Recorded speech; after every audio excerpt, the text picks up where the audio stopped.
Good evening, St Saviours. So great to be with you on this summer Sunday. My name is Joya. If you don't know who I am, it's great to be able to share some of my reflections with you and maybe give you some food for thought. I'm melting away as I speak to you this evening, and I am sure you are too as you are listening. Take some time out to allow God to speak to you this evening. Spending time with him is always good for the soul. It's healing, it's nourishing, it's equipping, it's challenging, it's inspiring, and it's comforting. He wants to take your burdens and give you peace that passes all understanding, that kind of peace that can only come from him. Stephen and I love to go on a good road trip, whether it's a 6-hour drive or 30 minutes to a local lake. I love to play music. In fact, Stephen would rather drive so that I can play DJ in the car. As we were on one of our road trips, we happened to be listening to some worship music, all very catchy, all well-known tunes that I've heard many times. Perfect for singing along to. And it dawned on me though, do I really believe what I'm singing? Do I even understand what I'm saying? Because the words that I'm declaring are incredible. They made me stop in my tracks when I started to lean into the lyrics of the songs. I'm sure most of us have found this year to be a combination of amazing at times and incredibly testing, heartbreaking at other times. Perhaps you've had times of real thankfulness and gratitude, but also times of worry and anxiety. Maybe you've experienced joy and also walked through frustration and disappointment. I've probably dipped into most of these areas at some point this year too. For me, there is something very powerful about songs and the words that we sing. I'd love to take you through 4 songs that have really hit home this year that I'm learning to sing intentionally. They're special to me because they reveal something of the character of God. They reveal Jesus to me. 2 you'll probably know, and 2 I think might be new to you, but please do check them out. They are a reminder to me of where Jesus is when I ride this roller coaster of life. They remind me that God is calling me and calling us to join in the work that he is doing and to be looking out for where he is at work in our community. The first is a Hillsong song. It's called Highlands, Song of Ascent. I think I was drawn to this song originally because it references mountains, and I love mountains. In my life, I've had mountaintop experiences. Most of them reminded me of how awesome God is and how vast and big his creation is and how small I am, yet how high, wide, deep and vast his love is for me. However, on one mountaintop experience, I experienced the biggest accident of my life that would impact and interrupt my life, and I had no control. I tore 3 out of the 4 ligaments in my right knee on top of a mountain. There's a line in this song: in the Highlands and the heartache, you're neither more or less inclined. I would search and stop at nothing. You're just not that hard to find. Let's just pause right there and dwell on this. I think I'd like to believe that God was more inclined towards me when I ripped my knee apart, but that would imply that God's attitude towards me changes depending on my situation, or that there might be an order of priority for God's inclination. But the Bible reminds us that God is steadfast and unchanging, that he is the same yesterday, today and forever. We cannot make God love us any more than he does, and we cannot make him love us any less than he does. He loved us before we were even born. You see, through your awesome mountaintop experience in the truly heartbreaking seasons, he's neither more or less inclined. He's involved and there in it all. This song reminds us too that he is no less God within the shadows and no less faithful when the light leads us astray. When our darkest days are overwhelming, and I know that they can be, they cannot and will not overwhelm your God who loves you. and is with you. He's no less God in those days. He's at work doing immeasurably more than you could ask, seek, or imagine. In Isaiah, God sends a cloud by day and a flaming fire at night to be like a canopy over God's glory. There was a shelter to give shade from the heat by day and refuge and protection from the storm and rain. It's in Isaiah 4, verses 5 to 6. At the bottom of the screen, you probably can see that reference. One image of God caring for his people. I want you now to imagine the story of the prodigal son. A man who has 2 sons. The youngest son disgraces his father and asks for his inheritance immediately. He goes off and he spends the money on a hedonistic lifestyle. As he makes his way home to grovel and to ask to be a servant in his father's house, his father, a Middle Eastern patriarch, shames himself by lifting up his clothes and starts running towards his son and embraces him. Jesus says, God is like this father. There's another line in this same song. Oh, how fast would you come running if just to shadow me through the night, trace my steps through all my failure, and walk me out the other side. We all have a prodigal story, and by that we all have a story where God runs towards us no matter where we are at, or what we have done, or how we're feeling. Whether it's a good day or a bad day, he does and would come running. He is no less God. He is not more or less inclined.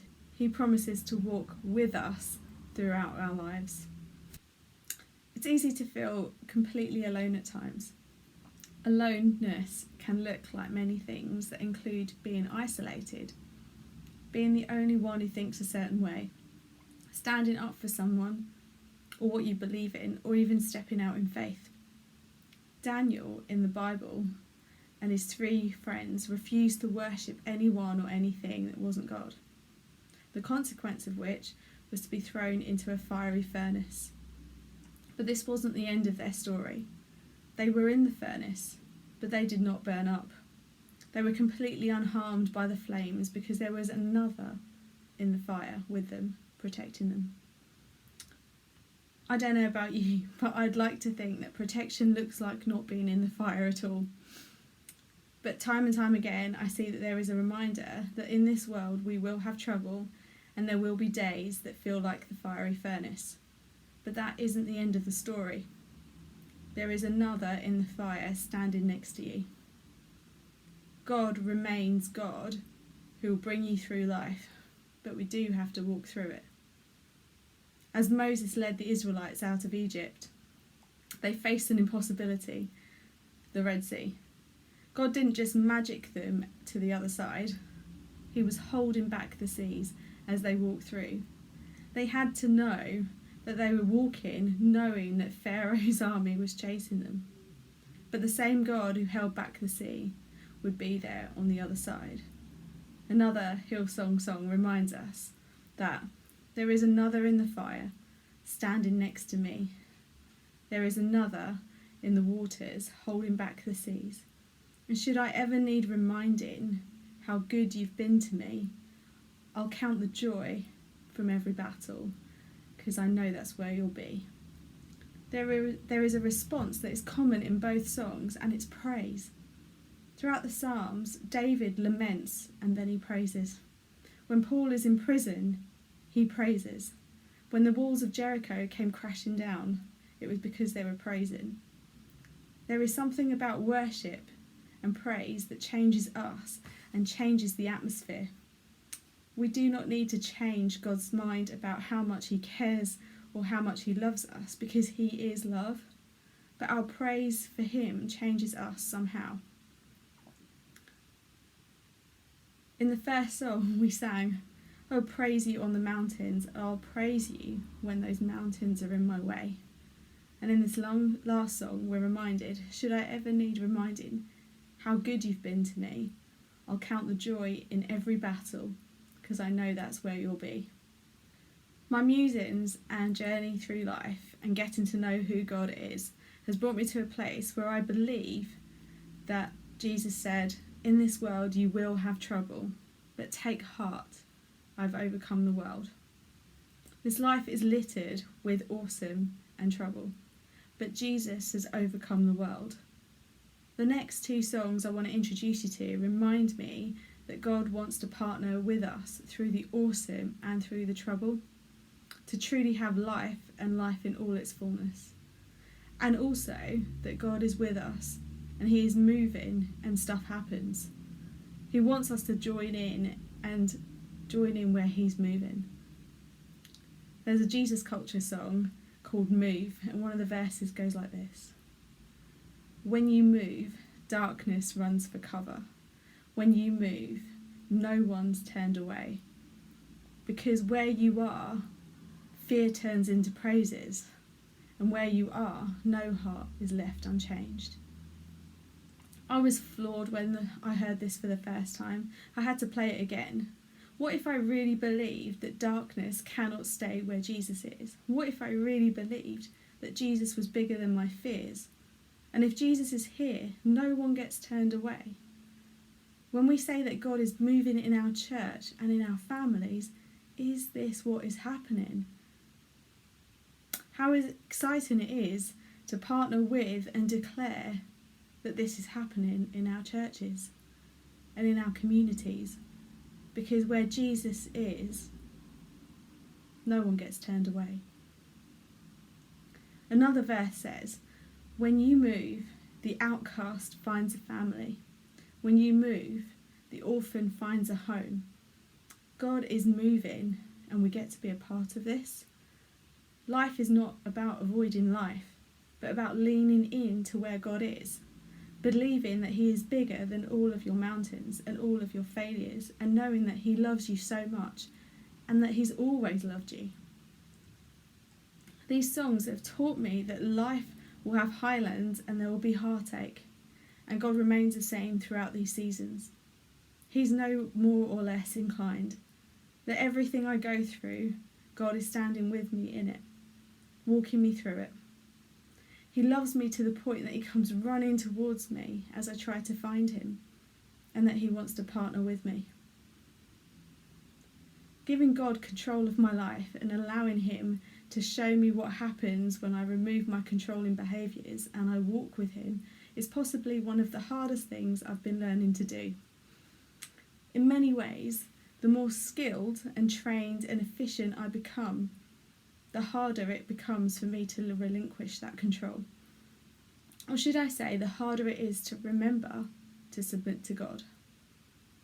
But I do want to, and when I dwell on all of the other truths we've explored, I'm able to do this.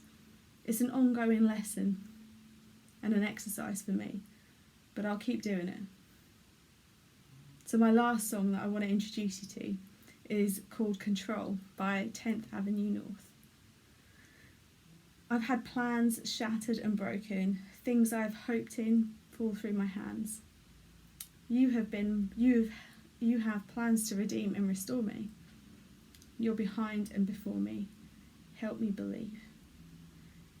This is where I get to over and over again. But the chorus says, "God, you don't need me, but somehow you want me. Oh, how you love me. Somehow that frees me to take my hands off my life and the way it should go, to open my hands up and give you control." The words that we sing in worship often teaches us about who God is. And I want to encourage you to take time this evening and to reflect on the words that you are declaring and what that means for your life. May you find strength, hope, joy, peace and love through every season of your life, knowing that he is right there with you. Amen.